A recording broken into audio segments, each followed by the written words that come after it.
Hello, the internet. This is John Cutting from Hymns of the Apostate and the Fortuna Saga. I am uploading this video because I was doing some work on sprites for the epilogue of Hymns of the Apostate, and I decided there may be some value to recording some of the work I'm doing. A couple of housekeeping things. I'm recording on a very poor microphone. It's the only one I have since my move back to America. That is unfortunate. I hope the quality is as good as it needs to be. I have, as you can tell, I've recently changed from Arch Linux back to Windows 7. The decision for this was I was having issues saving in the correct color scheme on Linux, and using Photoshop and through Wine, and it was becoming such a problem. I had to relent and go back to Windows.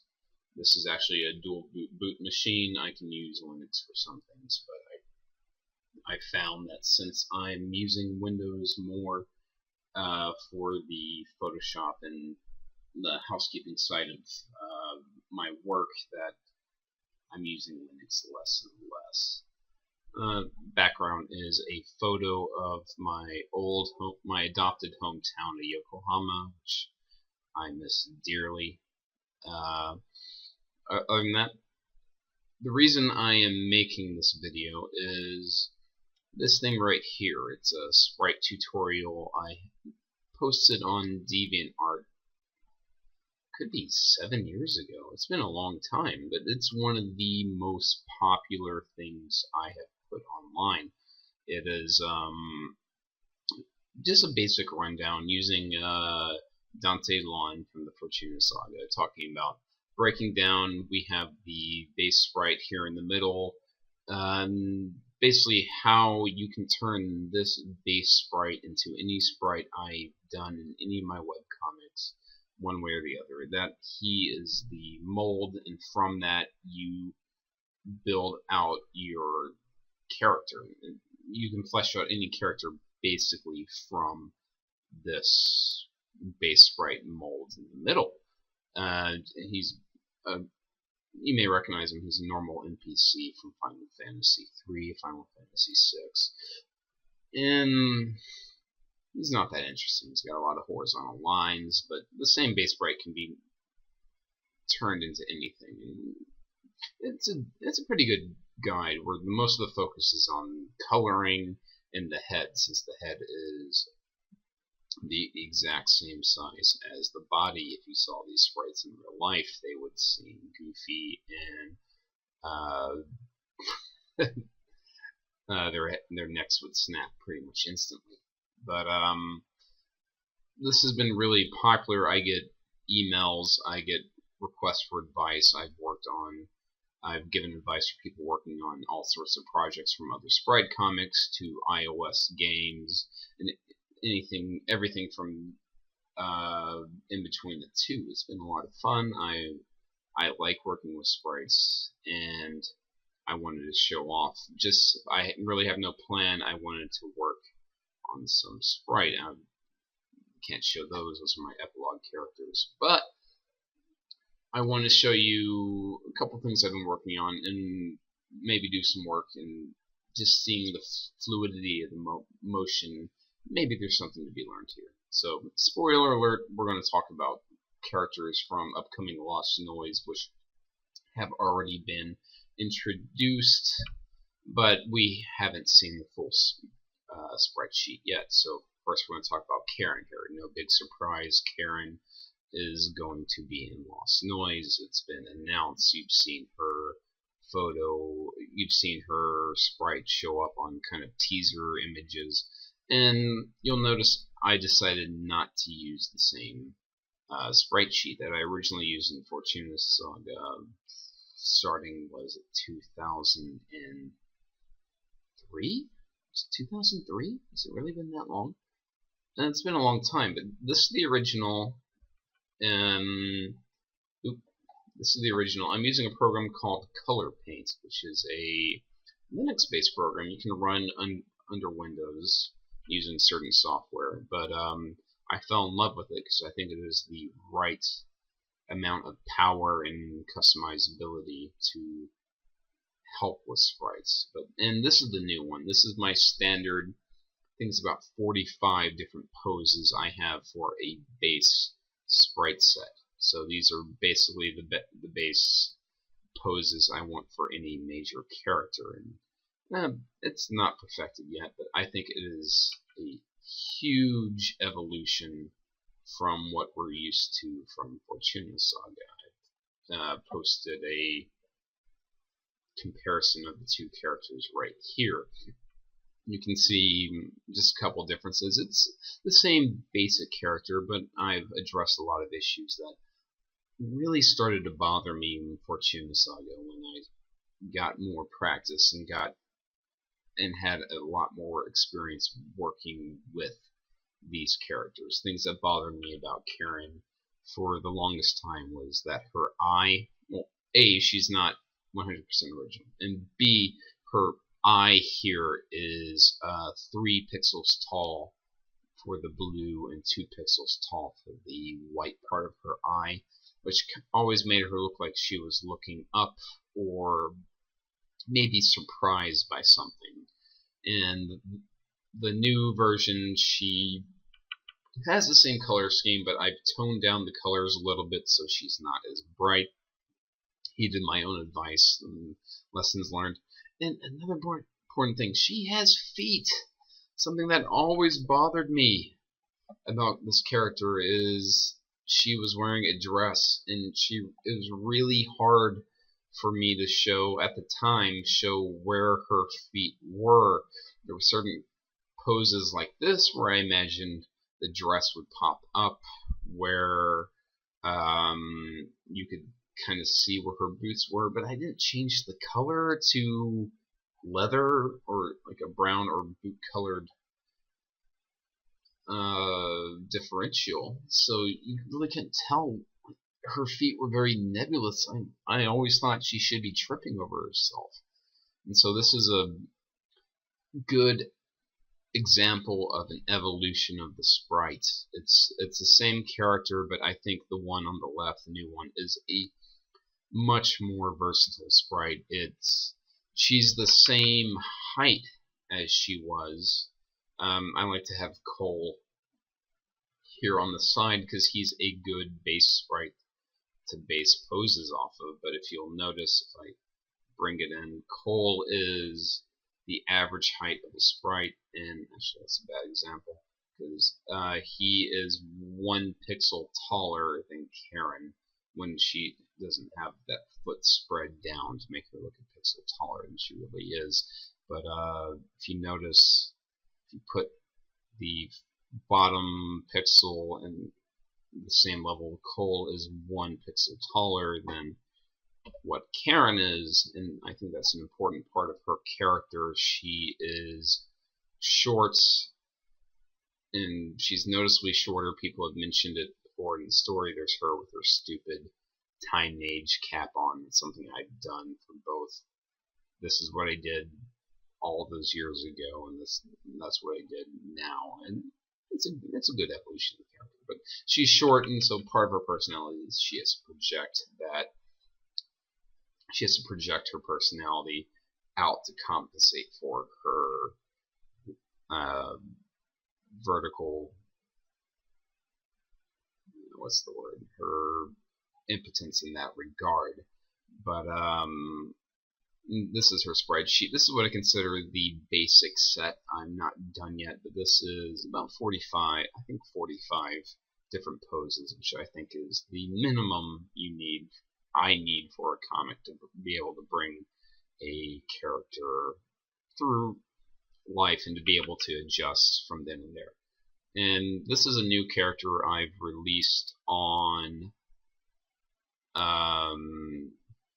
I've released information about him, a teaser trailer about him, Shin Yun, and I love this character a lot. He just the nuance. I've never really focused on the beards before, And I just like that his sleeves kind of dangle down and cover his hands, where his hands don't really pop out unless he's bringing up and utilizing his arms in such a way, such as these action poses here in the middle where you can see his hands popping out over the side. And I like how his hat is kind of dynamic, where it flops up and down and kind of has some motion when he moves his head. And just, he's got an awesome beard. I like the beard. So for part of this tutorial, notice he doesn't have a sprite set that's nearly as big as Karen, so I was hoping to add some variety to that. So which one can I do? And I really don't have a plan. I'm just trying to see what do I have and what do I need. Try to mash it up. So this is a good one, actually. This one right here, where Karen's throwing her arm back. It's a very emotive pose. So how can I have Shin here throw back that arm? And this is actually a deceptive pose, because I've seen people try this and they get a lot of vertical lines and horizontal lines without realizing it. And part of my goal for a sprite is to eliminate the number of horizontal lines, like this line here. And if you go back to the base sprite, you want to avoid this horizontal line here and this horizontal line. And this character has 1, 2, 3, 4 to 5, depending on how you count the horizontal lines, and they kind of segmentize the character and make him look generic, to where these, you kind of break up the segmentation by, there's really no consistent vertical line that goes all the way across. So my goal here is to throw that vertical line, and the key thing to focus on here is the movement of the cloth. It's going to want to pool with the body, and the back is going to have a natural kind of curvature to it. So the spine's not going to be straight back. You're actually going to want to put a curvature to the spine, kind of a concave movement of the spine. So I'm going to switch to my pencil tool here and pretty much just amputate them for now. Amputate them. And things I'm making a sprite, these right angles of the black border outline, you're going to want to get rid of. You want to avoid any kind of L's of the black outline. You want to keep the outlines consistent, and it looks better if you cut that corner versus keeping it solid. If you keep it solid like it is now, it kind of looks blocky. So I'm going to streamline it, but I'm going to cheat a little bit because I'm not going to reinvent the wheel. Karen kind of has a smaller feminine arm to match her size, so I'm going to see what I have for my base sprite. See if I have anything. No. So okay, I'm going to take her arm, but I'm going to adjust it to match Shin's height and kind of larger stature. So I'm going to take it, pull it over, and use it as a guide. So, boop. And in retrospect, this is kind of a not that challenging of an example, because Shin and Karen have similar clothing. You're both wearing kind of flowing robes. This would be much different if you were wearing armor or something like that. That would make it a little bit harder to duplicate or just take, because it wouldn't be flowing. It doesn't have hair. So the arm position is going to be the same.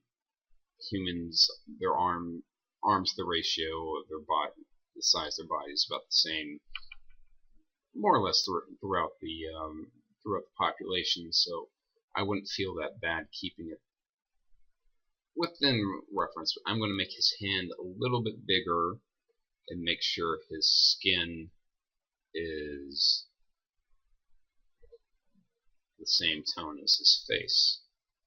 And in my static DeviantArt tutorial, I talk about L's of color, and what I just did there with his hand is a good example of the L's of color. You don't want big blobs of the same color taking over an entire area, because that kind of makes it, there's no contrast, it looks flat.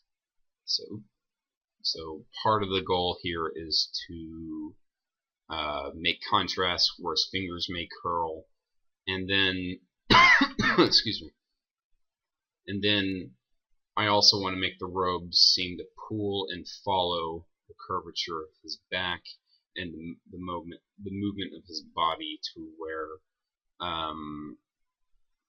his clothes may cling to his body movement from doing this action. So I don't like the way his foot was, so I'm going to import what I have from an earlier pose where it wasn't flowing. It's more wrapped around the muscle and meat of his body. And notice here I have a L of the black outline is just softening out. So a goal I'm going to want to do is break that down and get rid of that black there. So I'm going to kind of trace out what I want of his arm, because there needs to be contrast between his shoulder, the meat of his chest, and where the arm opens out. Where if I do this, he looks like he has a very skinny, I haven't colored it in yet, but you can tell that he has a very skinny, kind of pencil-y arm. I don't want that. He's an old man, but he's not, his arm's not that frail. And if you look here, we have kind of a horizontal black line, which, as I've always said, you want to avoid that.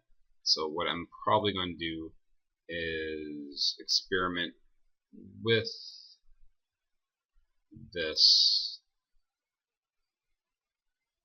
and see how I can make his arm look bigger and not have too many vertical lines, or horizontal or overly vertical lines, and not have those L's of black that I don't think look fluid with the sprites. If you keep those L's, they look kind of blocky. So I'm going to pick this kind of darker shade of his coloring to the contrast between the skin and the cloak. And then I like to fill in what I have with the next darker shade.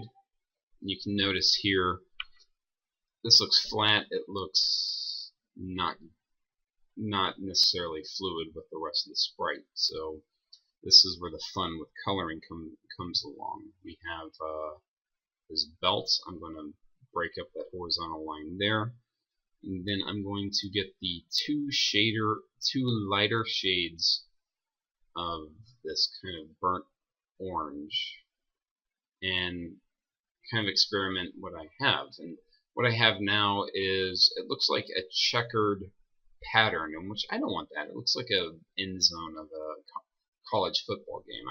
I don't want that. So I'm going to pull this way, go back.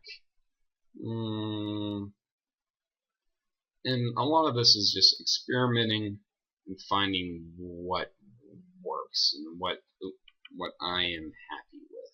And I've learned to trust my judgment whenever the color selector tool actually works correctly. And I like to put the darker colors kind of in the pivot points and the elbow joints and the armpit, where there are way too many black border things, black border pixels that detract from the shape of the arm and actually take away from it, where it becomes a nebulous blob. And actually, I'm happy with it. That looks pretty good. I'm going to maybe change this belt in the corner to 2 darker shades because it's kind of bending. So I want your eye to be able to follow that bend and say, oh, okay, I see the belt's following around there. Yeah, it's a bad habit I'm saving, but I always hit save as I go, but this isn't my normal sprite sheet because I don't want to spoil any characters I haven't revealed yet. So yeah, that's a down and dirty of how you would add a pose. And if I wanted to add other poses, maybe make his left arm, make his right arm do something else, I can always build off from here and take away the arm, redo the boundary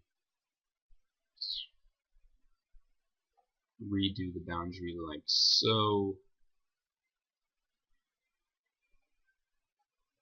and maybe add an arm movements. Maybe his arms are up like a touchdown, or I surrender.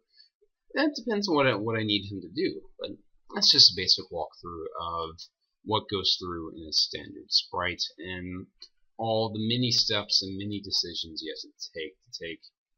I always say, once I have these 3 characters sprite, these 3 poses how I want them,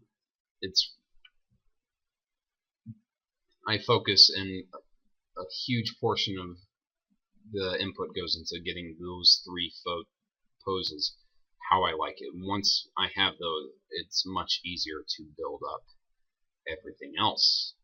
So I hope you enjoyed this video. I am really looking forward to showing off some of the sprites I've done. I'm not finished with the lost noise. Probably won't use this one. I'm not finished with the lost noise sprite sheet, but it's already bigger than the Hymns of the Apostate sprite sheet, which is much bigger than the Fortuna Saga sprite sheet, which it's good for me to see how much I've grown as a sprite artist, sprite creator, then now.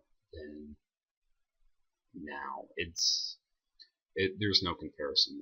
It just looks much better.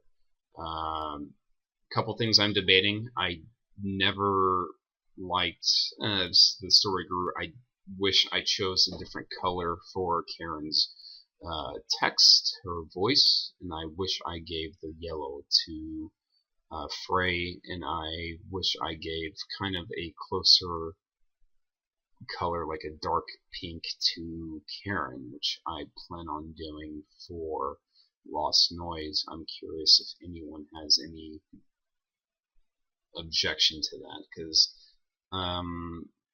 Freud was an important character, but he had a black text for his voice, which I thought maybe diminished from that. But I'm looking to hear your feedback, whether this was a good tutorial, if there was something more specific you wanted to see, maybe the building up of a character from bare bones. I'll see what I can do. I'm sorry this took as long as it did. I was shooting for 10 minutes and it took me 25 minutes, but I really hope something there is something learned here, and I'm looking for feedback. I'm looking forward to seeing what I can do better. There's always stuff to be learned. So that's it for now. Thank you for bearing with me, and looking forward to getting into the story. Until next time.